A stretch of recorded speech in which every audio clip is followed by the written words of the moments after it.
Hello and welcome to the debate on the November-December LD topic regarding the unconditional right to strike in a just government.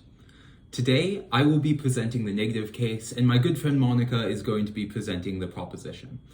I would like, before we begin, to recognize that anything anyone says here is in the best defense of a topic which has been assigned to them and does not actually represent the desires, convictions, or beliefs of the speaker. All right, go ahead, Monica.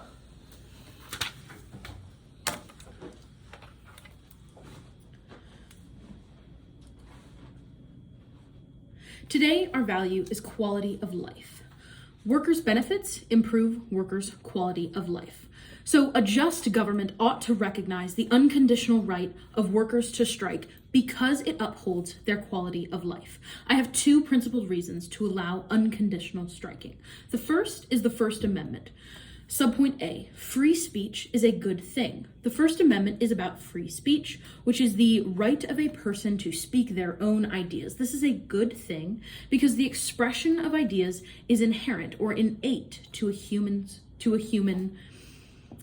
It is a quality that exists in order for a human to be human. You must have ideas, you must express those ideas. You express those ideas when you work, when you move, etc., right? So the ability to express these ideas is the person's quality of life, which is the ultimate value for today's debate. Second is that the right to strike is free speech. You are standing up for one's beliefs in both your ability to exist, your ability to work, and you're standing up for your beliefs in yourself, right? This ultimately influences this quality of life as you're expressing your ideas, you're expressing your desires. The right to strike is part of this expression of free speech. It is a good thing. There is a caveat in this case: so long as this is a non-violent strike, we are not advocating for violence, we're not advocating for destruction, we're not advocating for any of those particular harms. We are advocating for peaceful protest, strike, and ceasing to work. So let's go into that second principled reason, which is capitalism. So that first idea is autonomy. Maslow's hierarchy of needs states that a person must have their base needs met before they can reach self-actualization, which is, in and of itself, autonomy. One must have their first needs met in order to be an autonomous person. This is part of one's quality of life, as one's autonomy, ability to exist, ability to attain this, higher form of self-actualization is part of how good one's life is. That autonomy is very important in the capitalist system because no one forces you to do anything in capitalism. You earn what you work for, right? This is a very good thing. We see that this is an anti-communism ideal, communism which strips people of their autonomy, strips them of their ability to say no, which is why striking is such an excellent thing. It is your ability to say no to your employer, to say, I refuse to do X, Y, and Z because I don't want to. That is an excellent right. It helps defend capitalism and it helps keep communism at bay, which is ultimately this force which destroys people's quality of life. This anti-communism ideal is also additionally anti-authoritarianism.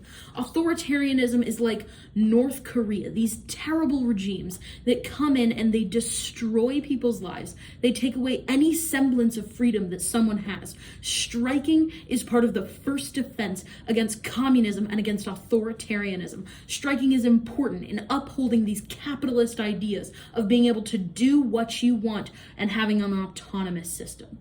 Let's get into the practical reasons to allow striking.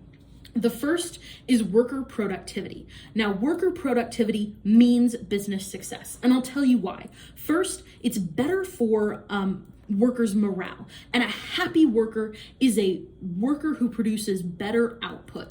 So a worker that receives better benefits, that receives better pay, is inherently going to work a little bit harder at their job. We see this through numerous studies done, especially in Finland and Norway and Sweden, where a worker that is provided for, regardless of if they're being provided for based on their output inherently gives better output. So you don't have to tell someone, I will give you a bonus for doing better work. You simply give the bonus and they will give you better work. So you get better output that's good for the business. Business success is good because it helps the workers, which in turn helps lead to quality of life. We desire people to have their basic needs met, so they receive money in order to meet their basic needs.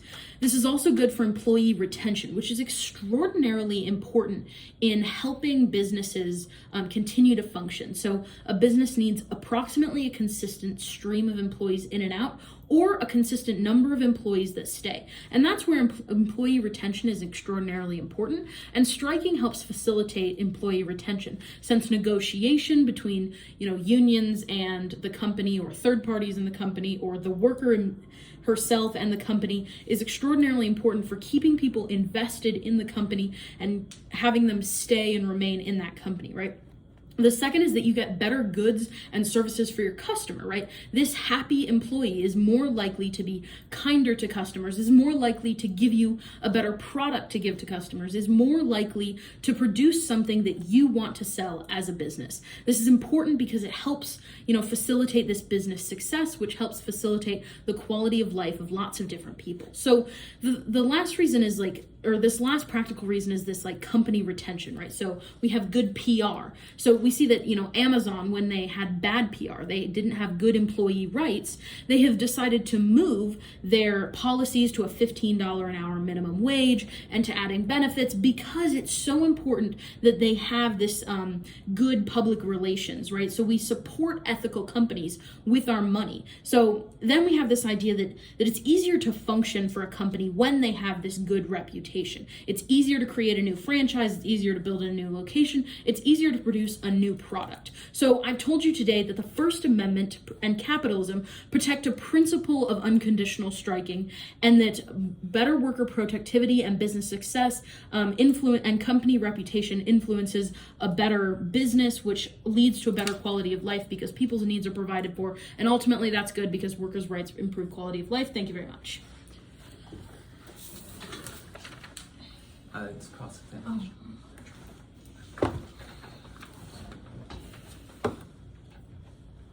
Okay, so it may be hard to see both of us, but you should be able to hear us both just fine.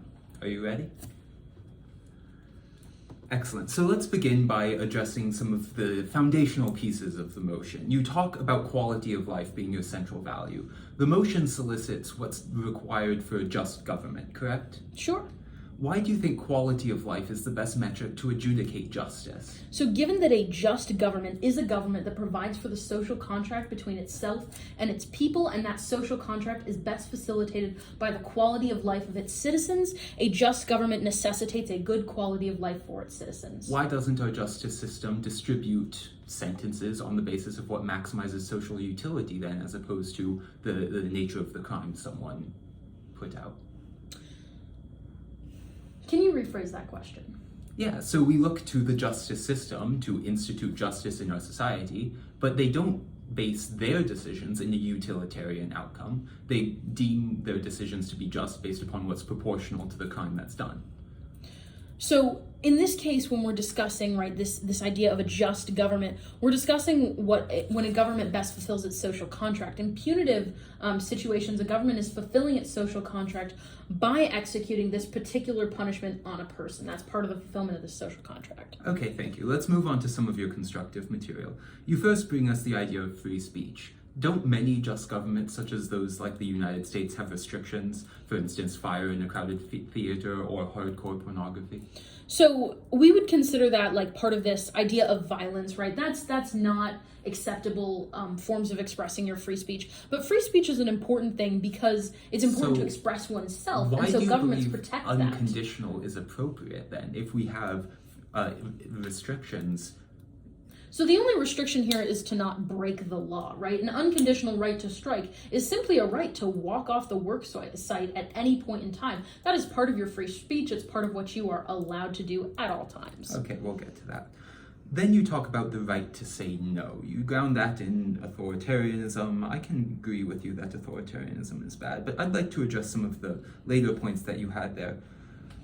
why do we need an unconditional right to strike as opposed to a common right to strike with certain limitations like we have right now in order to achieve these same ends? So any one limitation to this inherent right to strike is a limitation on all of these rights. It is a limitation on your right to free speech. So one limitation brings us all the way to authoritarianism? No, but it does bring us closer, and we desire to be as far from authoritarianism as humanly possible. Okay, finally, in your workers' rights section, you say that it's important to have the right to strike because it forces employers to engage in conversations.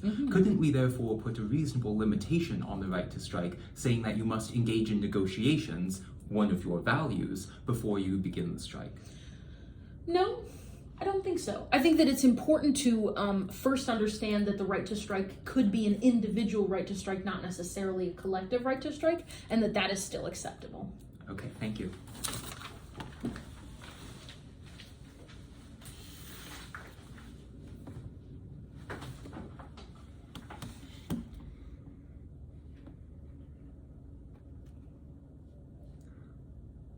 I am going to open the neg position by offering some clarification for what some of the key factors in this debate ought to be informing us about, and then I'm going to get into my opponent's speech before finally entering some constructive. So let's move through the motion. First, I'd like to address the idea of the word unconditional. And this is the idea that there are absolutely no limitations on your ability to strike. That would be that any time, any place, any manner of the act of striking would be appropriate. So when my opponent begins to tell you that we can put continuous limitations, such as we have limitations on the right to free speech, that is no longer unconditional. And their own rhetoric supports that. They say we need unconditional rights to strike because any small inhibition would bring us to authoritarianism. Yet in the same breath, they tried to tell us that some limitations are also viable. There is an internal contention within their own case, and moreover, they do not fulfill the motion in their own line of advocacy. But let's take them at their best for the rest of this speech and try to imagine that they are effectively defending an absolute right to strike. So, after that, I would like to look at what an actual right to strike is. Strikes are collective actions. They are not individual initiatives. Anyone is generally allowed to leave a job. Anything else would be forced servitude. A strike is a well-designed, well-planned, and collective outward movement, usually created by a union, and that is what we ought to be looking to in this round. We have to look at how strikes are actually carried out in the real world. So that's going to be how I'm going to be inspecting the right to strike throughout this speech. Moving through their points then, we see first and foremost that they bring to us the idea of free speech. However, this is where they actually embrace limitations, when they tell us, yes, we frequently limit free speech and strikes can be the same. At that point, it is not unconditional, and I will detail specific times when we should be limiting these strikes, just as we limit free speech under the doctrine of social welfare. On the issue of authoritarianism, I don't really see the links of how any minor limitation is going to lead to authoritarianism. We have minor limitations already today in the United States, and we are one of the most freedom-loving societies in the world. It is not necessary to have an unconditional right to strike to free ourselves from an oppressive government. And then finally, when we inspect worker rights, once again I would press that we do not need unconditional rights to achieve many of the same benefits, but they actually, in their own speech, understand the value of negotiation. And one of the most powerful restrictions on the right to strike in the world today is requiring people to engage in negotiation with their employer prior to the beginning of a strike. This has been able to save many employers and unions alike from the harmful negative-sum outcomes of a strike, and we think that's a wonderful thing. When we bring in a neutral arbiter, such as a government, to prevent this woefully damaging affair, that is something we should always move towards. Okay, now moving on to my constructive. I would like to, as I clearly brought out in my line of questioning during cross-examination, push back against this characterization of what a just government truly is. Justice is an idea, separate and distinct from the utilitarianism that they talk about on their side. It's not just quality of life, it's a sense of fairness, it's a sense of reasonable adjudication of our laws. And justice is therefore separate from what simply creates the best outcomes. If we only focused on outcomes, we would, allow Mark Zuckerberg to go around killing people so long as he keeps creating economic value or donates a bunch to charity after the fact, because that's what would create good social outcomes. But we still see that would be wrong. And that's how we define the separation of justice from utilitarianism. So let's engage with justice as the idea of being reasonable and fair, and first apply that to the issue of critical industries, then applying that to the idea of implementing mandatory negotiations before finally covering some more general time, place, and manner restrictions. On critical industries, we see that there are certain social obligations we all owe to each other. We owe these obligations because we all benefit from the maintenance of a functioning society. And there are some industries that are absolutely necessary to the continued function of that society. We see that these are industries such as military, police, and healthcare. The people within these industries therefore owe the rest of us, insofar as we do our part to contribute to society, they owe the rest of us certain limitations on their own ability to exit that critical industry at certain times in our history. Look, for instance, at the current COVID pandemic. If we had allowed medical workers to strike due to the, yes, quite exhausting conditions that they were forced to work in, if we had allowed them to strike, hundreds of thousands of people could have died because they did not get the medical care that they needed. Now, we understand that healthcare workers are incredibly valuable members of our society, and they should have the right to strike. They just shouldn't have the right to strike during a national pandemic, and at that point, we find this to be a just restriction that we can then allow them to have the right later on, and they owe their society a certain obligation during this time of crisis. Okay, then moving on to mandatory negotiations. Realize that strikes are negative sum. Owners of a company lose products. They lose the opportunity to sell goods. Strikers lose their pay. And ultimately, we realize that the best outcome is going to avoid strikes altogether. We need an incentive, in this case a legal incentive, to come together for constructive engagement. Prior to a strike, tempers run hot, and we need a separate entity like the federal government to step in and say, cool your heads, guys, and let's engage in a negotiation before we go to the extreme of a strike. By creating mandatory negotiation periods before a strike, it is a reasonable inhibition on people's ability to strike, while it no way distorts the end freedom and the threat that the workers hold. It ultimately allows these harmful situations to be resolved without resorting to a strike. Finally, I'd like to address time, place, and manner restrictions. This is just talking about when it is not appropriate to strike and how not to do it.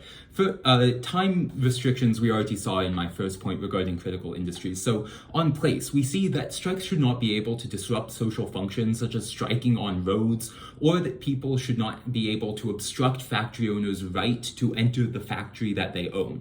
That is, engaging in things like picketing, which are frequently parts of strikes. These kinds of inhibitions are legal, common, and not destructive. But then on manner, ultimately, while my opponent might model like not openly violent strikes can often create those hot tempers which lead to individual violence, and even then we should be able to disband the strike on whole because violence is ultimately abhorrent.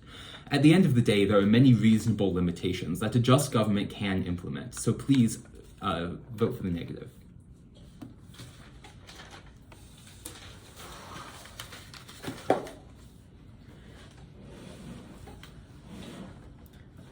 Excellent, get on in there. Are you ready? Sure. Okay, so let's start with the bottom of your case, right? So if we are creating tempers and people are violating the law, I've already put an exception for that in my case. How can you explain how you're going to disallow strikes because potentially people violate the law? Yes, to clarify, I'm saying that even presently, it is possible if a small minority conduct violence to disband the strike on whole, because it is seen that the strike on whole is creating the tempers and inspiring the violence.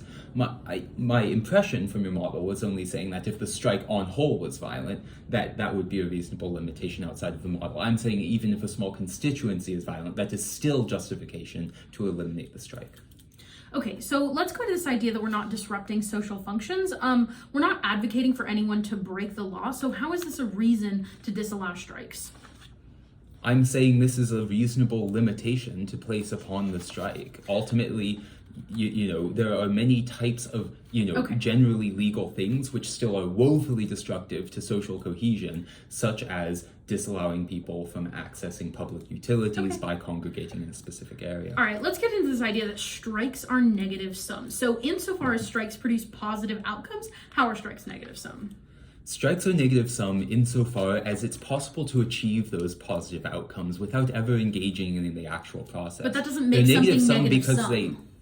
It just makes something a less positive sum.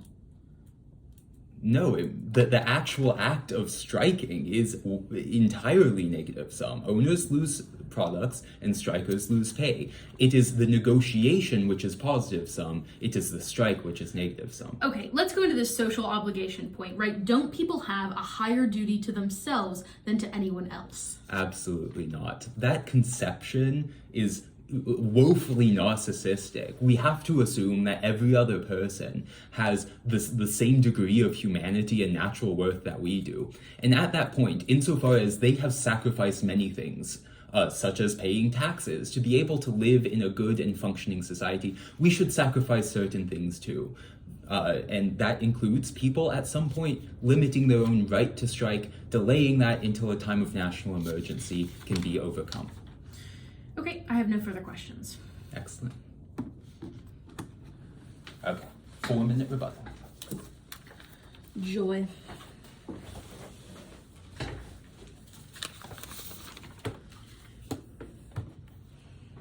Okay, let's start from the top of my opponent's case, where my opponent first tells you that unconditional means absolutely no limitations. This is true to a degree, right? We're not advocating for anyone to break the law, and that is the limitation that we are setting.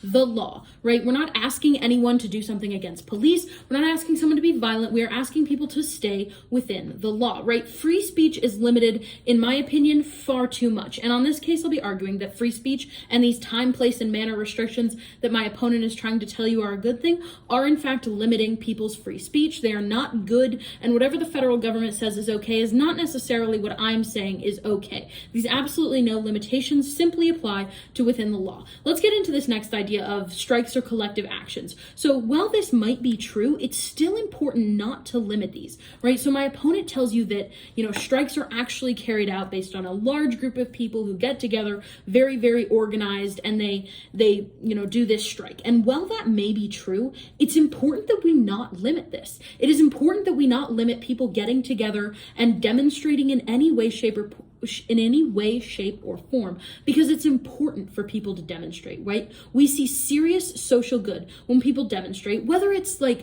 spontaneous, whether it's a large group of people, or whether it's just one person. This ability to demonstrate, this ability to show your position at any time, regardless of your prior negotiation, is important. If something has gone wrong, you should have the right to stand up and say, this is incorrect, and I disagree right here, right now, right? So we see this as a good thing because, my opponent presents this negotiation first model, but there's frequently a refusal to negotiate or difficult settlements, right? What we see is that people desire to know that they are worth something, right? So when workers strike, then they force their employers to recognize that they need their workers. And that's incredibly important in negotiating power. So some negotiations may go fine with never striking, but most negotiations will require workers to strike. And if they do it first, frequently they will have better outcomes. They will achieve the outcome that they desire faster, which is the best quality of life for all individuals, and it is the desire of a just government to uphold that individual's quality of life. So we get into this just government idea, and my opponent tells you that a just government is fair and it's reasonable, but that it doesn't always, that it's potentially separate from these best outcomes. But this is false, right? A just government is a government that provides the best outcomes for the greatest number of people. My opponent tells you that I might advocate for killing someone if you donated enough to charity after. That's absolutely absurd, right? A just government is not going to do that. That doesn't increase quality of life. It kills somebody. That's inherently against their quality of life. It's against a just government. It's an absurd argument from my opponent, right? Let's look at this ideal of social obligation. We're bringing up like the military and police and healthcare, and that they have this duty to taxpayers, and that we shouldn't allow them to strike during, for example, a pandemic. But here's the thing, is that those medical workers and that those policemen and those military officers or soldiers, they have a prior duty to themselves. Insofar as you exist and you have the ability to know that you exist and to know that you are separate from other people, you have a prior duty to yourself. You have a prior duty to seek what is best for yourself first, before helping others, right? We see this on airplanes. They're like, put your mask on first before assisting those around you. That's because you can't help people when you are inside, not having all of your needs fulfilled. And that's why it's important that people be able to strike first, because when they do, when a necessary medical worker strikes, a resolution is going to be reached all the more quickly, because no one desires for anyone to die, right? Oh, I'm out of time. Thank you very much.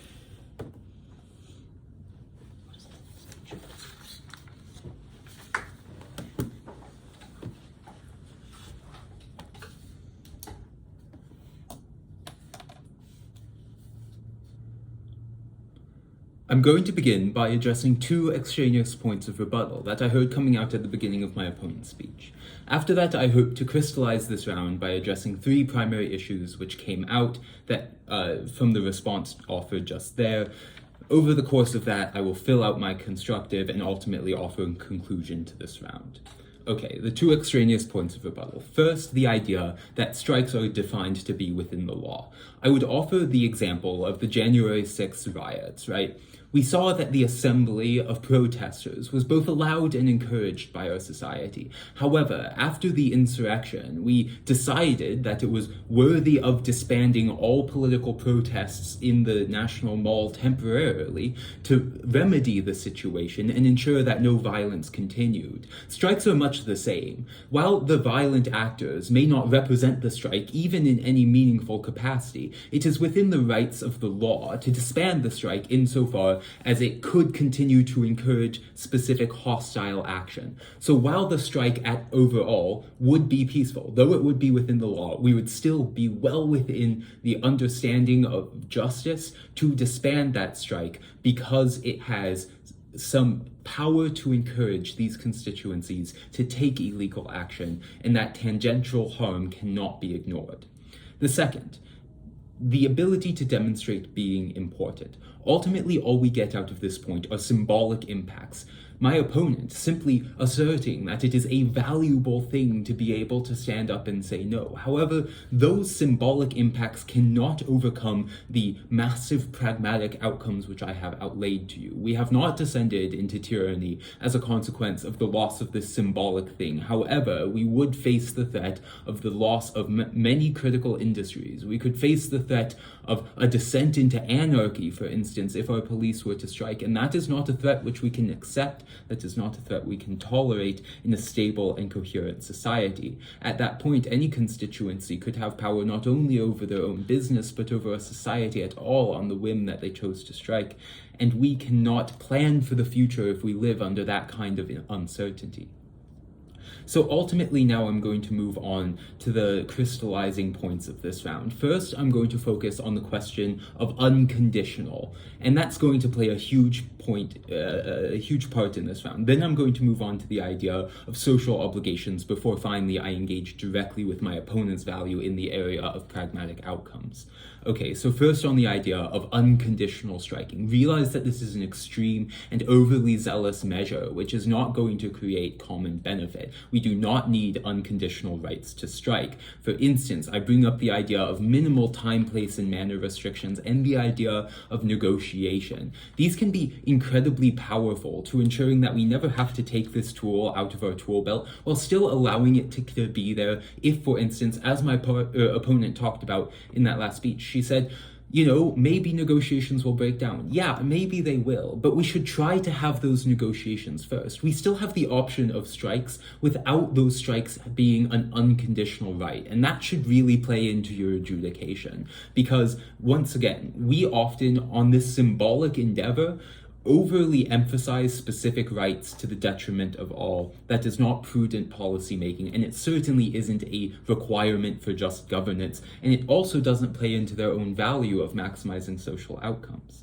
Okay, now moving on to our obligations. And my opponent sets up this idea of treating oneself before treating others. And they bring up the idea of oxygen masks, but that really isn't what we're looking at here. We're looking for marginal benefits to one, weighing out against catastrophic losses against the other. And that's when the other really ought to triumph. Because as I said, it is narcissistic and unreasonable to place oneself so much higher than other people, especially when we already function within a social structure. We already frequently sacrifice something, and we expect others to sacrifice in turn. Now, I understand that those who work for our government, who work in healthcare, or who work for the police, do sacrifice quite often in more significant ways than anyone else in our society, but that is the nature of their obligation within the government. We surrender massive cadres of rights to the government, and in return we expect certain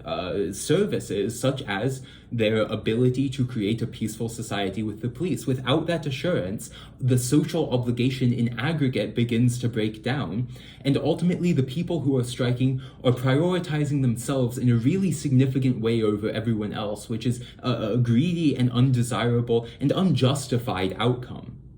Now moving on in my final minute to the pragmatic structure which my opponent brought to you. First and foremost, I would like to return to the idea that they brought up about workers' rights to push back against this one final time. That is just to say, once again, we do not need strikes in many cases to achieve better personal rights. We have negotiations between unions and their employers frequently, and ultimately just the threat of strikes is normally enough to make it pass. We don't need the actual thing, and that's why it's appropriate to place certain restrictions. Moreover, once again, the right to say no rhetoric is just completely misplaced. And at the end of the day, it's important to have certain reasonable limitations, because when people begin to get in that hot-blooded mentality, preluding a strike, people are not going to think rationally. And we need the government to act as that neutral actor, which brings them back into line and ensures that people do not act on the short term, but instead think about their futures and engage with others in a rational, mutually constructive way. Thank you.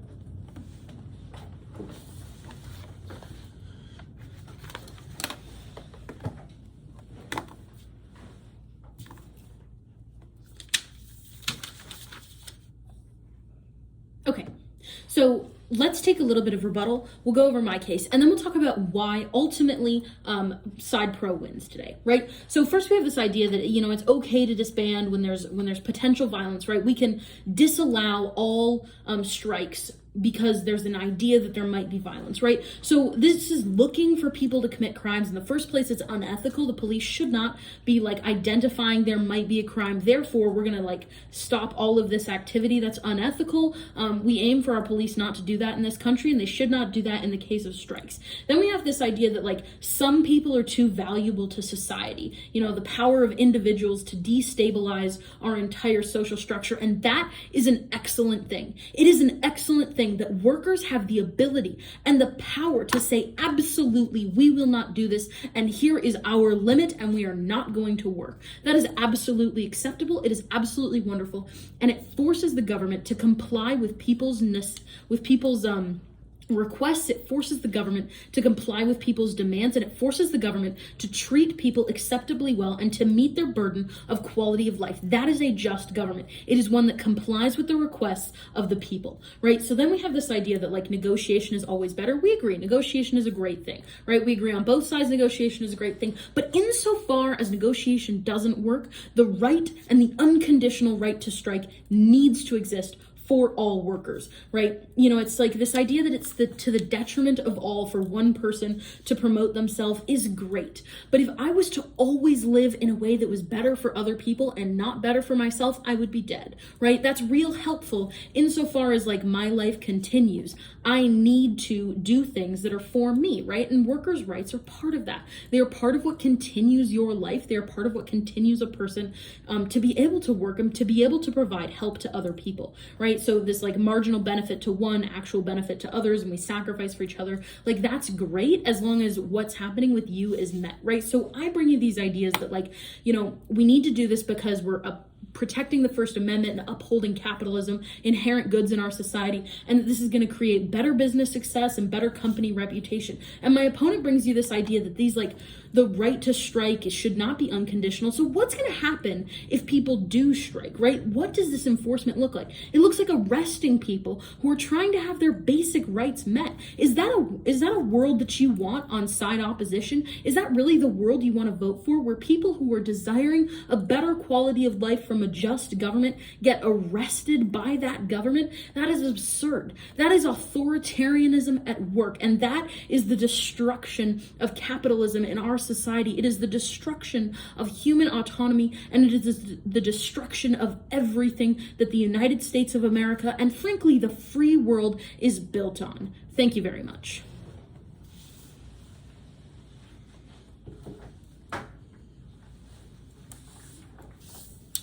Okay, well, if you made it this far, I sincerely hope that you enjoyed that debate. We sure enjoyed giving it to you. If this is your first watch through, I highly encourage you, now that you understand the issues that are going to come to play in this debate, to listen to it once more. And this isn't me just trying to get my view time up. What I want you to do is specifically go through and try to identify the key issues that are brought up in the debate. Flow the entire debate on a piece of paper, and then identify where those issues have clashed, where you might have wanted to see them engage more, especially on those critical ideas such as the value criterion, and the role of government. Once again, thank you for watching.